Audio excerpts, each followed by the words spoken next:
texto que nós vamos ler servirá de base para a nossa meditação. É um texto bastante conhecido, já foi objeto de muitas meditações aqui desta tribuna, e eu quero uma vez mais nessa noite ler este relato histórico ocorrido na vida do apóstolo Paulo e Silas, seu companheiro, e tratar esse texto sob a perspectiva do poder do Evangelho de Jesus. Então eu quero dar título à minha fala nessa noite, exatamente este, o poder do Evangelho de Jesus. Como eu disse, eu quero repetir isso na introdução da minha fala, nós vamos ler um relato histórico, um registro histórico, com pessoas reais, num lugar real, dentro de uma geografia, isto é, dentro de um lugar, dentro de um tempo, dentro de uma cronologia. O que nós vamos ler está inserido dentro do período da vida do apóstolo Paulo, chamado de a segunda viagem missionária. E eu quero que você preste bem atenção nesse relato que está aqui para a nossa edificação. Eu não quero trazer nada novo, não quero inventar nada, mas eu quero sacar desse texto algumas verdades preciosíssimas para nós como igreja, para você, meu amigo, você, meu irmão, você que me ouve ver pela internet, em qualquer lugar do planeta. E o texto diz o seguinte, a partir do verso 9, Atos 16. Paulo teve de noite uma visão em que se apresentou um homem da Macedônia que lhe rogava: passa à Macedônia e ajuda-nos. Logo depois desta visão, procuramos partir para a Macedônia, concluindo que o Senhor nos chamava para lhes anunciarmos o Evangelho. Navegando de Troade, fomos diretamente para Samotrácia e no dia seguinte para Nápoles. Dali para Filipos, a primeira cidade dessa região da Macedônia, e é uma colônia. Estivemos alguns dias nessa cidade. No dia de sábado, saímos fora das portas para a beira do rio, onde julgávamos haver um lugar para a oração, e, assentando-nos, falamos às mulheres que ali se reuniram. Certa mulher, chamada Lídia, vendedora de púrpura da cidade de Tiatira, e que servia a Deus, nos ouvia, e o Senhor lhe abriu o coração para que estivesse atenta ao que Paulo dizia. Depois que foi batizada ela e a sua casa, rogou-nos dizendo: se haveis julgado que eu seja fiel ao Senhor, entrai em minha casa e ficai ali, e nos constrangeu a isso. Indo nós ao lugar de oração, saímos ao encontro uma jovem que tinha um espírito de adivinhação, o qual, adivinhando, dava grande lucro aos seus senhores. Esta, seguindo a Paulo e a nós, clamava dizendo: estes homens que nos anunciam o caminho da salvação são servos do Deus Altíssimo. E isto fez ela por muitos dias. Mas Paulo, perturbado, voltou-se e disse ao Espírito: em nome de Jesus Cristo, ordeno-te que saias dela. E na mesma hora saiu. Vendo os senhores da jovem que a esperança do seu lucro estava perdida, prenderam a Paulo e Silas e os levaram à praça, à presença dos magistrados. Apresentando-os aos magistrados, disseram: estes homens, sendo judeus, perturbaram a nossa cidade e nos pregam costumes que não nos é lícito receber nem praticar, visto que somos romanos. A multidão levantou-se unida contra eles, e os magistrados, rasgando-lhes as vestes, mandaram açoitá-los com varas. Havendo-lhes dado muitos açoites, lançaram-nos na prisão, mandando ao carcereiro que os guardasse com segurança. Ele, tendo recebido tal ordem, lançou-os no cárcere interior e lhes segurou os pés no tronco. Perto da meia-noite, Paulo e Silas oravam e cantavam hinos a Deus, e os outros presos os escutavam. De repente sobreveio um terremoto tão grande que os alicerces do cárcere se moveram, abriram-se todas as portas e foram soltos os grilhões de todos. Acordando o carcereiro e vendo abertas as portas da prisão, tirou a espada e quis matar-se, pensando que os presos tinham fugido. Mas Paulo bradou em alta voz: não te faças nenhum mal, que todos aqui estamos. O carcereiro pediu luz, saltou dentro e, todo trêmulo, prostrou-se diante de Paulo e Silas. Então tirou-os para fora, dizendo: senhores, que é necessário que eu faça para me salvar? Responderam eles: crê no Senhor Jesus Cristo, e serás salvo tu e a tua casa. Então lhe pregaram a palavra do Senhor e a todos os que estavam em sua casa. Tomando-os o carcereiro consigo naquela mesma hora da noite, lavou-lhes os vergões. Então logo foi batizado ele e todos os seus. O carcereiro levou-os à sua casa, pôs-lhes a mesa e, na sua crença em Deus, alegrou-se com toda a sua casa. Pai bendito, uma vez mais peço-te que a palavra lida possa, na ação do Espírito, falar ao nosso coração, em nome de Jesus. Amém. Brilhante texto, episódio fantástico no ministério do apóstolo Paulo. E este capítulo marca a chegada do Evangelho à Europa.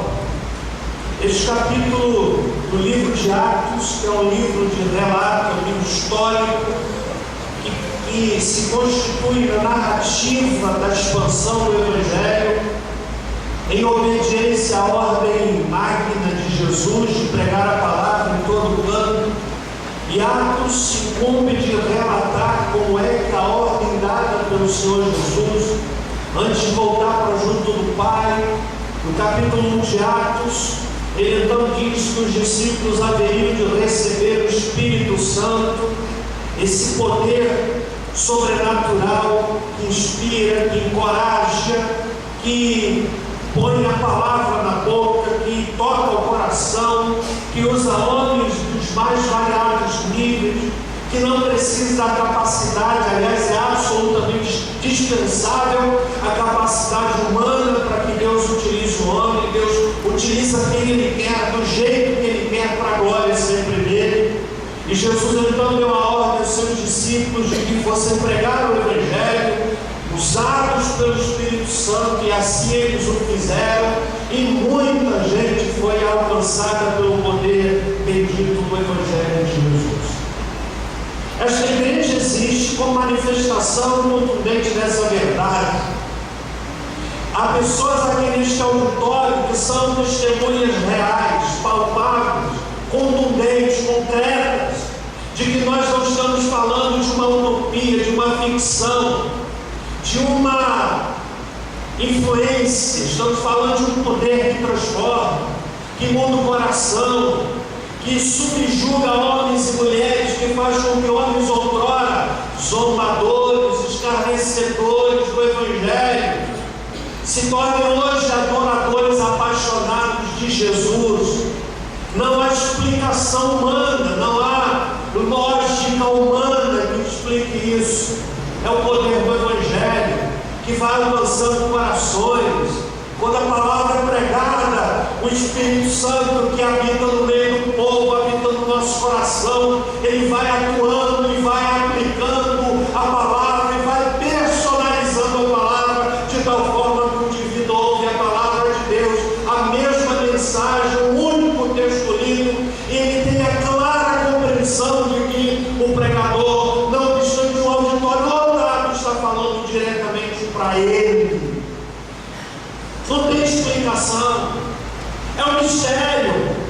Foi assim comigo naquela noite de sábado, há muitos anos atrás, quando eu adentrei ao templo da primeira igreja batista na Penha, numa reunião de jovens, e ouvi aquele pregador falar quanto era a sua experiência, pregar o Evangelho, e enquanto ele pregava, eu me via nas palavras que ele pronunciava, e eu fui tomado pela convicção de que, na verdade, tudo que ele pregava para mim. É como se naquele auditório só estivesse ali eu e o pregador, estivéssemos só nós dois, e a palavra pregada com uma espada, mais poderosa do que a mitológica Excalibur, fincada numa pedra. A palavra foi, alcançou meu coração, atingiu a minha alma, e como fruto daquilo eu estou hoje aqui pregando para você. Não tem explicação. E aqui nesse capítulo, senhores, nós temos então a manifestação clara do poder do Evangelho de Jesus. Eu quero destacar 3 verdades desse texto índice. Em primeiro lugar, esse texto nos apresenta a importância fundamental da oração para a evangelização. E aqui é uma palavra para a igreja. Nós temos aqui, na verdade, eu fiz questão de ler todo esse trecho, longo até mesmo. Nós temos um relato, um registro de 3 experiências de conversão.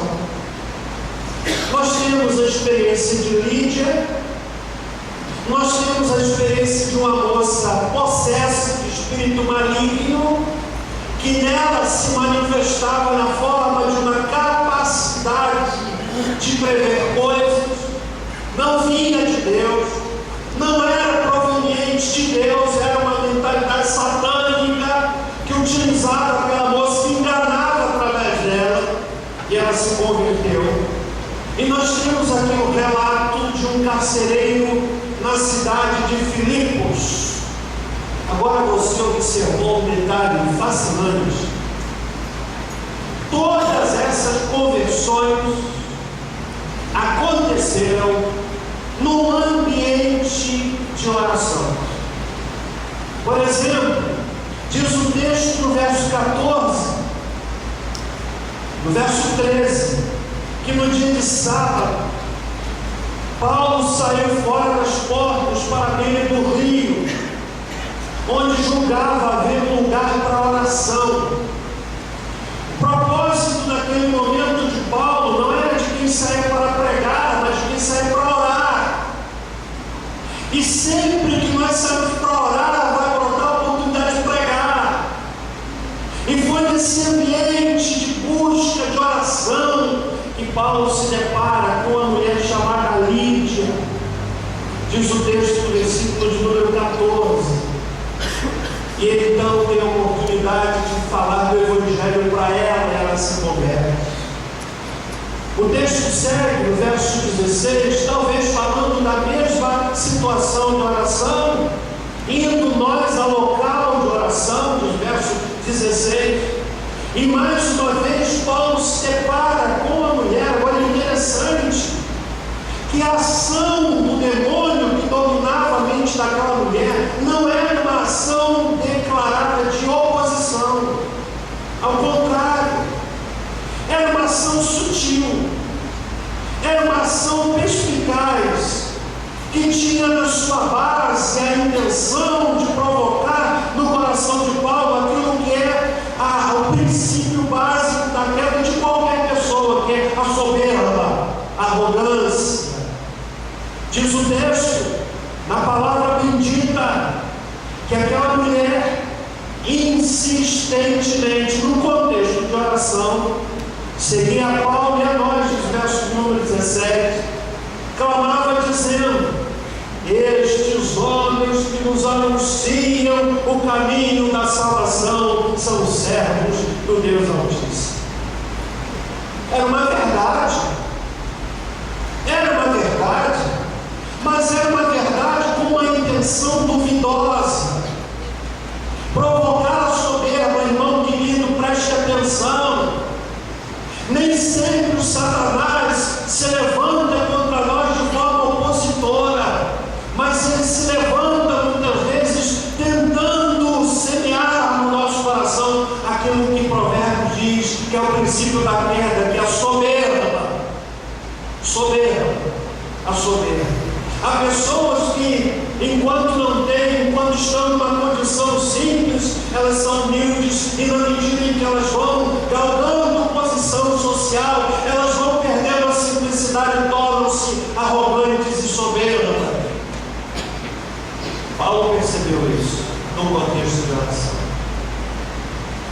Era comum nas milícias romanas que saíam para os combates, voltavam para a cidade com a vitória, e a entrada do exército romano numa cidade após uma vitória não era uma entrada qualquer, era uma entrada apoteótica. O exército acampava fora da cidade, porque havia necessidade de preparar a entrada triunfal, a marcha. Então os soldados entravam, a cidade ovacionava, os presos levados manetados, amarrados, e o comandante daquela batalha entrava com a sua vestimenta reluzente e com a sua capa cor púrpura vermelha, e conta-se que na sua liga, aquele carro que cabiam 2 pessoas, estava ali um general, e do seu lado havia um homem que ficava soprando aos ouvidos a seguinte palavra: memento homo, memento, que é conveniência que converes revertéreos. Eu não falo latim não, gente, eu apenas decorei isso. Cuidado, homem, cuidado, que és pó, e em pó te tornarás. Cuidado, homem, cuidado, que és pó, e em pó te tornarás. E foi nesse contexto de oração que Paulo se depara com aquela mulher que dizia uma verdade, mas com uma intenção duvidosa. A minha Bíblia diz que Paulo, perturbado, sabe o que é isso? É um discernimento. Dentro dele havia uma percepção de que tinha coisa errada ali. Tinha coisa errada. E no versículo de número 18, Paulo voltou-se e disse ao Espírito: oh, que momento glorioso! Cheio do Espírito Santo, Paulo volta-se para o Espírito que dominava a mente daquela mulher e diz assim: em nome de Jesus Cristo, ordeno-te, saias dela. E na mesma hora, saiu.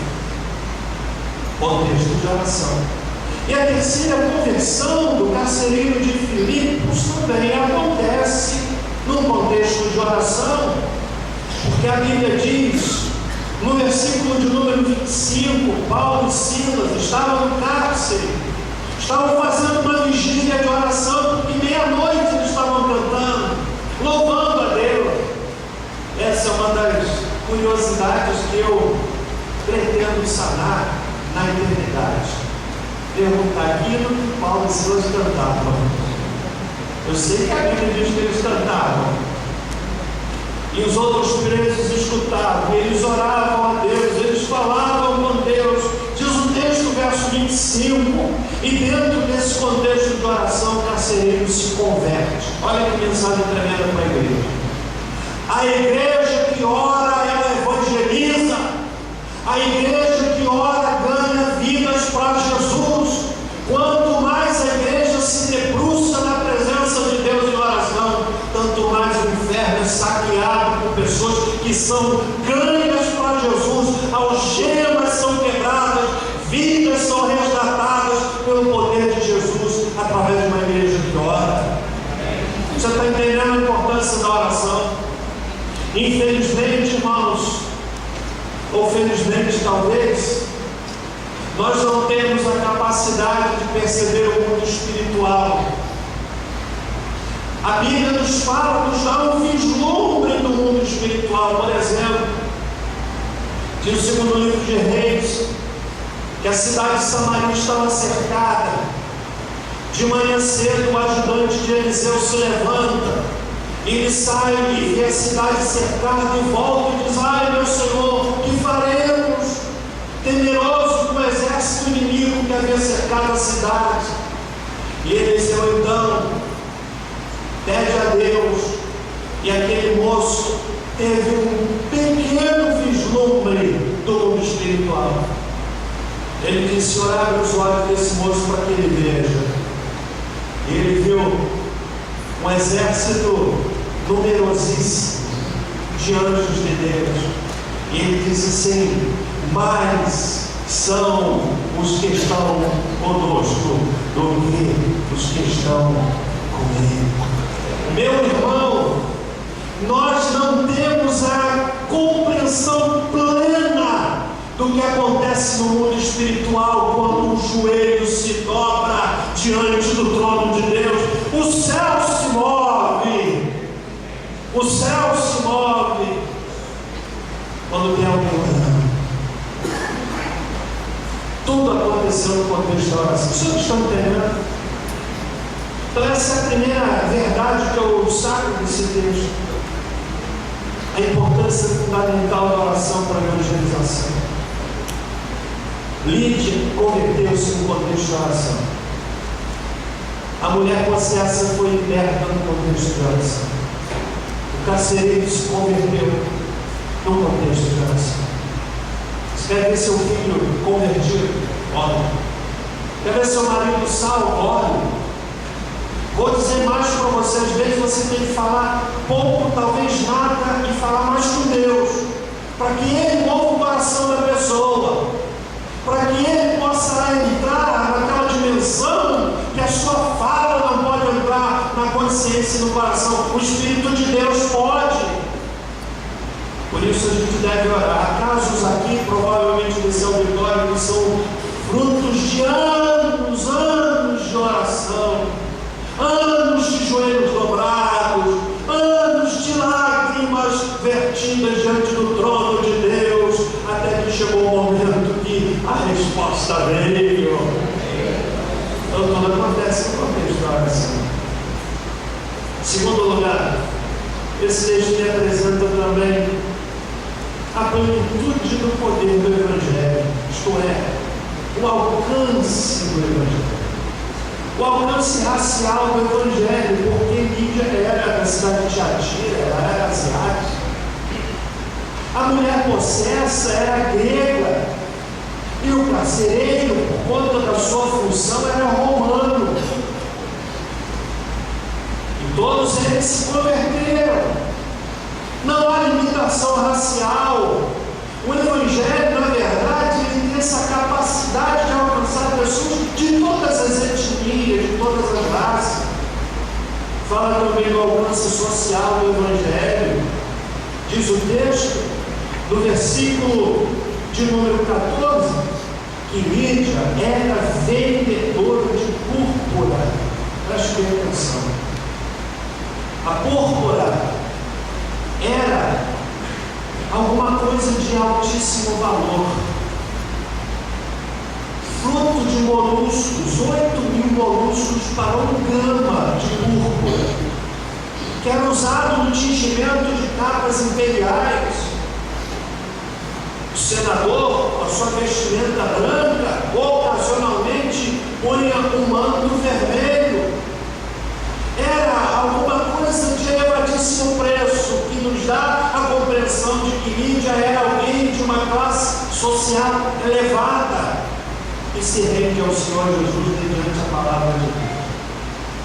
Eu diria, irmãos, que Lídia é como muita gente, piedosa, e você pode observar no texto, verso 14, que ela servia a Deus. É um exemplo de muita gente piedosa. Vou dizer uma coisa para você que eu penso. Eu creio que há muita gente como Lídia espalhada por todos os segmentos religiosos. Gente querendo servir e que precisa de esclarecimento. A minha Bíblia diz que Paulo, no versículo de número 14, pregando para ela, o Senhor abriu o coração de Lídia, abriu o coração. Sabe o que isso representa? Que ela, piedosa, compreendeu. Eu creio que há muita gente piedosa, muita gente piedosa, muita gente pensando que está servindo a Deus, gente que precisa ter o coração aberto para compreender melhor. Como a palavra de Deus fala de Cornélio, servir a Deus, era um homem piedoso. Pedro vai à casa de Cornélio, explica o Evangelho para ele, e aquele homem piedoso se converte. Então, Lídia era uma mulher de posição social elevada. Eu estou falando do alcance social do Evangelho. A mulher possessa, ela era uma escrava, porque diz o texto, no versículo 19, que vendo os senhores da jovem que a esperança do seu lucro estava perdida, prenderam a Paulo e Silas. Se ela estava debaixo dos senhores, é porque ela era escrava. Ela era escrava, não tinha vontade, era usada, era objeto, era manipulada, não tinha vontade própria, a sua vontade era a vontade do seu dono, ela era escrava. E a Bíblia fala também do Evangelho alcançando o carcereiro. Ao que tudo indica, o carcereiro ele era membro da classe média romana, porque a sua função era uma função própria, a função civil era um serviço civil que exigia alguma posição dentro da estrutura romana. Então imagine, Lídia, classe alta, essa mulher escravizada por demônios, uma escrava, e um carcereiro romano, e todos são alcançados pelo Evangelho de Jesus. O Evangelho alcança qualquer pessoa, rico, pobre, gente de todas as raças. Você não pode imaginar,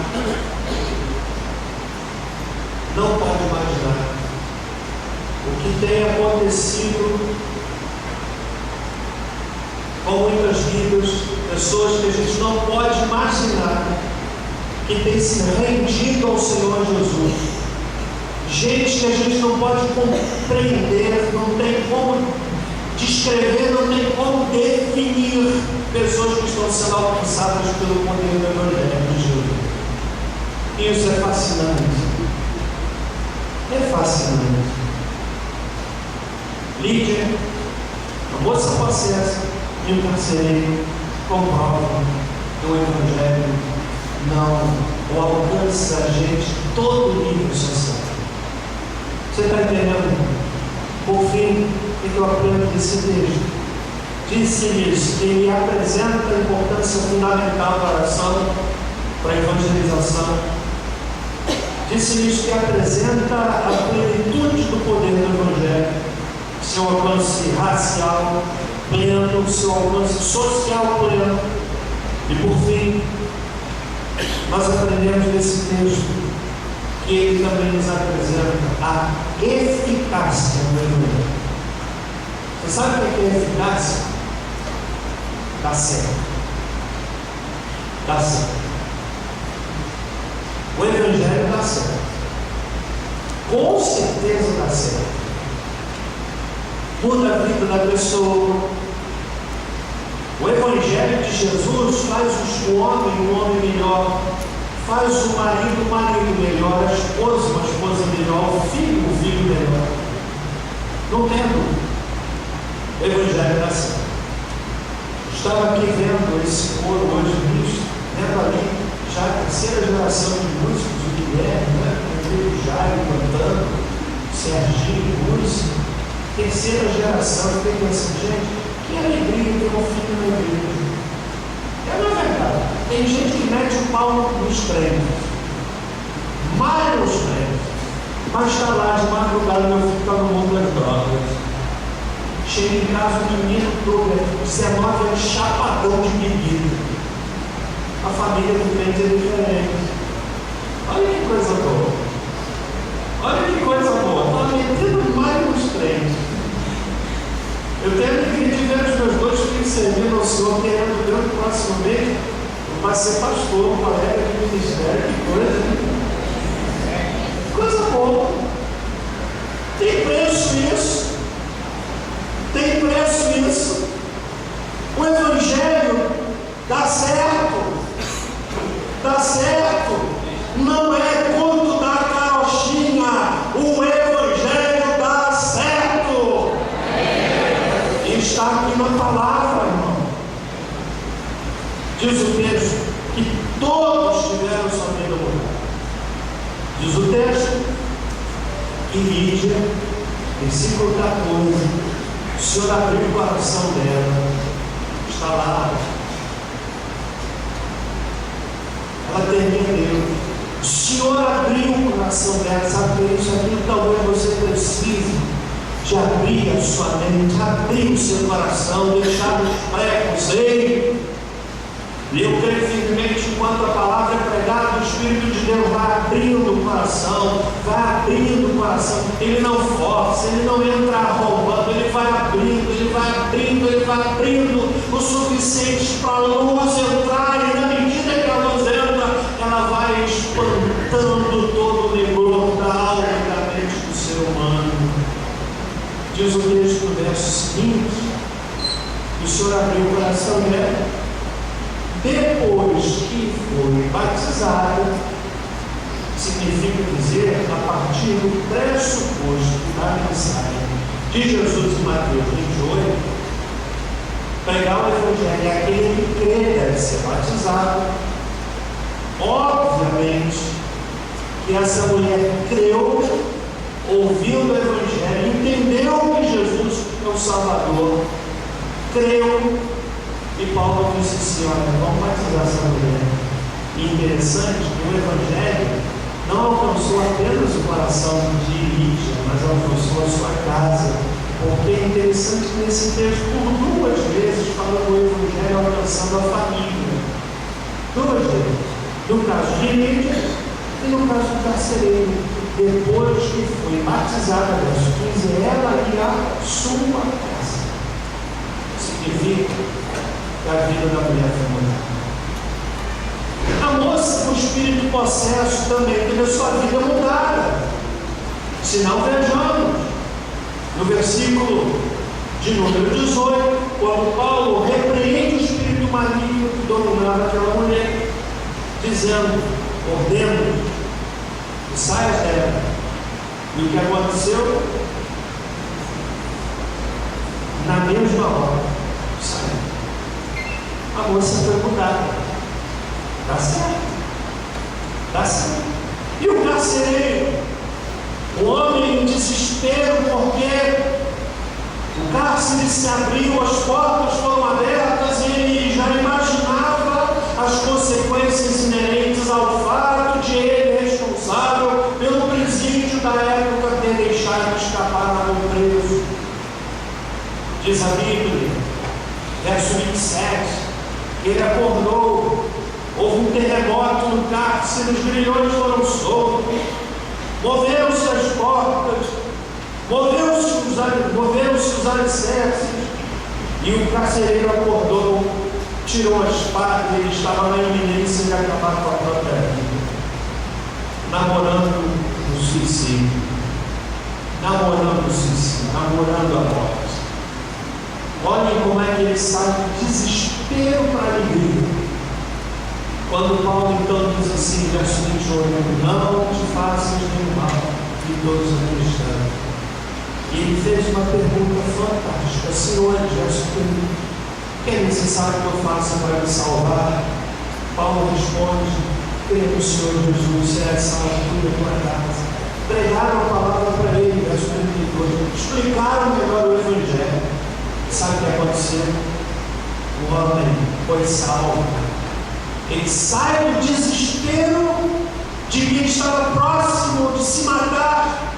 E olha o que é que diz o texto no verso 33. Ele foi batizado, todos os seus. E no verso 34, o carcereiro o levou para sua casa. e pôs-lhe a mesa e alegrou-se. Aquela tradução projetada diz: alegrou-se como? Muito pouco. Alegrou-se muito por ter crido. Sabe o que é isso? Deu certo. Prezado amigo, preste atenção, eu estou finalizando. Nessa noite eu disse que esse texto nos apresenta a importância fundamental da oração para a evangelização. Eu lhe mostrei aqui que esse texto apresenta a plenitude do Evangelho, alcança o indivíduo independente da raça, da condição social, econômica, intelectual, qualquer outra condição. E também diz que esse texto apresenta o Evangelho que dá certo. Tem dado certo na vida de muita gente. Todo aquele que crê experimenta a eficácia do Evangelho. Todo mundo que decide crer experimenta a eficácia do Evangelho, mudando sua vida, mudando o coração, mudando o mente, esvaziando o coração de ódio, cheio de amor, quebrando correntes, libertando de cadeias invisíveis que aprisionam. Há muita gente que não está atrás de uma grade física, de ferro, de aço, mas escravizados por tantas coisas, escravos de sentimentos, escravos de hábitos, escravos de pensamento, escravos de coisas que precisam de libertação. Eu quero desafiar você nessa noite a fazer como Lídia fez, a fazer como essa moça fez, a fazer como essa igreja. Pegar sua vida, Jesus, e a sua vida vai ser. Você entendeu? Quantos entenderam? Curva sua cabeça, por favor. Curva sua cabeça, ore, por favor.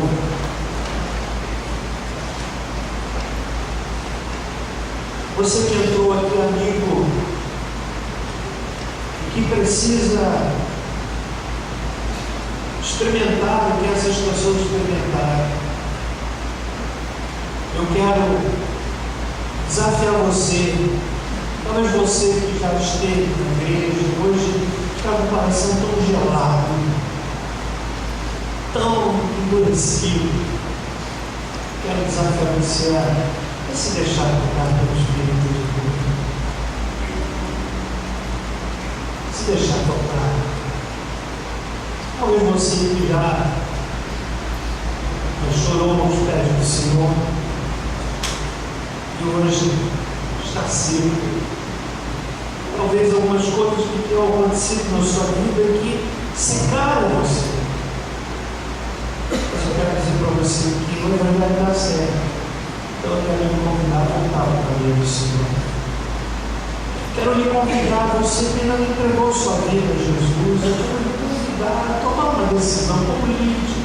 E se o Espírito de Deus nessa noite lhe abriu o coração, se o Espírito de Deus lhe abriu o coração, está lhe tocando nessa noite, eu quero lhe encorajar e convidar a entregar a sua vida ao Senhor Jesus. Pai, muito obrigado porque nós temos a oportunidade de adorarmos ao Teu nome livremente e proclamarmos a Tua palavra. Nós cremos na eficácia dessa mensagem. Ela é eficaz. Seu poder não está no pregador, não está na igreja, mas é poder intrínseco. É poder inerente, poder que está presente na mensagem. E eu quero nessa hora convidar, pedir ao Senhor que toque os corações. Eu quero convidar pessoas aqui experimentem o que Lídia experimentou. O que esta moça, outrora escravizada, experimentou. A sua escravidão maior não era física. Ela tinha senhores, ela tinha dono, mas a sua escravidão maior era espiritual. Era espiritual. A escravidão maior, a prisão maior não é aquela de grade, de ferro frio, de um cômodo pequeno, sem conforto. A escravidão maior é espiritual. Para essa, não há poder jurídico capaz de trazer libertação. Não há decreto humano nenhum, não há tribunal humano nenhum que possa determinar soltura. Não há juiz algum que possa assinar um alvará de soltura. Este só o Senhor Jesus pode libertar. E eu quero, Deus, pedir que nessa noite muitos querem entrar. Se o Espírito dos Senhores tem abertamente o coração, e nessa noite possam fazer como essas pessoas quiserem, entregando a vida a Cristo. Toda a igreja orando. Quero convidar você que está aqui nessa noite, que quer dizer assim, pastor, eu quero experimentar, o que essas pessoas experimentaram, eu quero entregar minha vida a Cristo. Eu quero orar com você. Alguém levanta o som sobre aqui nessa vitória. Bem alto, corajosamente, lá atrás de uma pessoa que te abençoe. Alguém mais quer dizer, pastor, ora por mim. Aqui uma outra pessoa, lá para mim, alguém mais. Dá certo, eu digo para você que dá certo. Alguém mais quer fazer isso? Além dessas pessoas que já levantaram sua mão, corajosamente, eu já estou sim. E através dele, eu quero orar por você. Quero fazer um segundo convite. Talvez você que já esteve servindo ao Senhor, afastou-se, endureceu o coração, quer voltar, quer orar por você. Talvez tenha se decepcionado, se machucado, se decepcionado com gente de tal forma que isso gerou em você uma tristeza no coração. Eu quero orar por você para que você volte ao primeiro amor. Alguém quer dizer, pastor, olha por mim, eu estou nessa situação. Levante sua mão, seu Deus. Ali uma pessoa assim, uma outra atrás. Uma canção de adoração. Abre-nos dele. Eu quero cantar essa canção. Quero convidar você a ficar em pé. Eu disse que quero orar com você. Eu quero convidar você, amigo, em primeiro lugar, você que está dizendo, pastor, eu quero experimentar Jesus na minha vida. Olha, eu quero convidar você a sair do seu lugar, vir aqui à frente. Pode vir você que levantou sua mão. Você está dizendo, pastor, eu quero voltar para o caminho do Senhor. Quero pedir a equipe de discipular, colocar-se aqui à frente, por favor. Por favor, que o moço ajude nesse moço, que o moço ajude nesse moço. Você que está desejoso de voltar a ser aquecido, vem aqui à frente, quero ver a minha esquerda, por favor. Chega um pouquinho mais, eu quero ouvir um lado desse nosso irmão, por favor.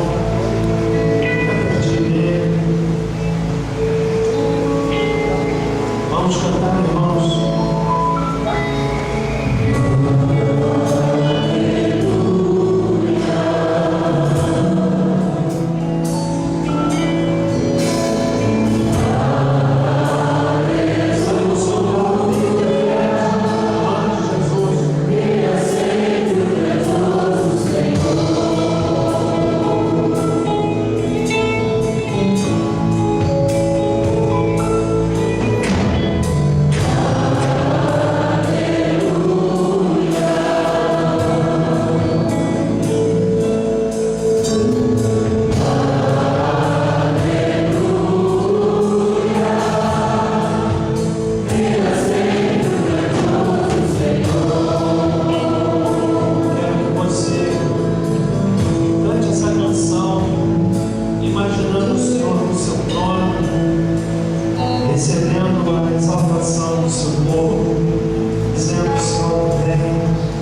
Deus tão fortes.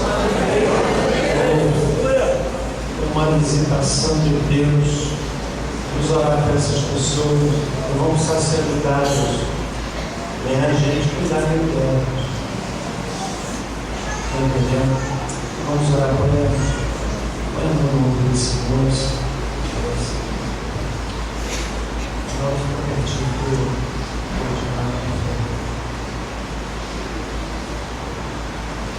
Senhor,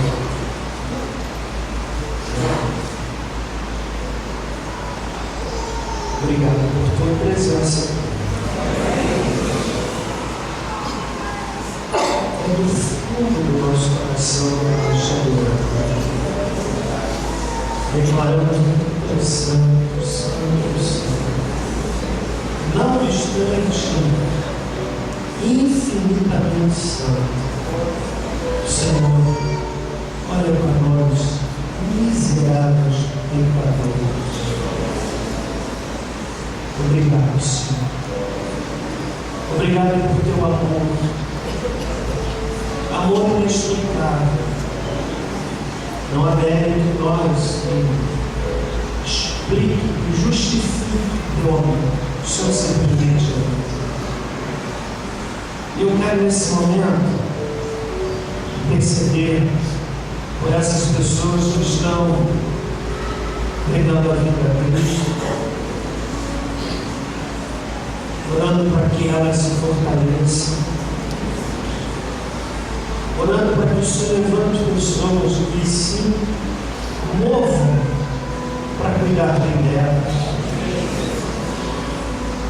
Oro para que o Senhor envie o teu Espírito Santo a estes corações.